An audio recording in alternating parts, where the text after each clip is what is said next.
పుదీనా చట్నీ అండి. సూపర్ టేస్ట్తో దోశలోకైనా, ఇడ్లీలోకైనా, గారెల్లోకైనా సూపర్గా ఉంటుంది. మొదట పచ్చిమిర్చి తీసుకొని కాస్త ఆయిల్ వేసుకొని వేయించుకోండి. తర్వాత అందులో పుదీనాని కడిగి శుభ్రంగా వేసి మగ్గించండి.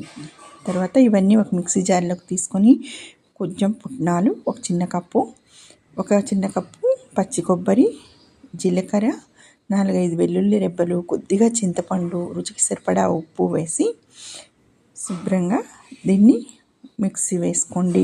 మిక్సీ వేసుకునేటప్పుడు కొంచెం నీళ్ళు యాడ్ చేస్తూ దీన్ని మిక్సీ వేసి పక్కన ఉంచుకోండి. తర్వాత స్టవ్ మీద ప్యాన్ పెట్టుకొని ఆయిల్ వేసుకొని పోపు దినుసులు వేసుకొని కరివేపాకు, ఎండుమిర్చి కూడా వేసి పోపు వేసుకుంటే కమ్మనైన పుదీనా చట్నీ మనకి రెడీ అవుతుంది. ఎమ్మీ అయిన దీన్ని మీరు తప్పకుండా ట్రై చేయండి. లైక్ చేయండి, షేర్ చేయండి, సబ్స్క్రైబ్ చేసుకోండి.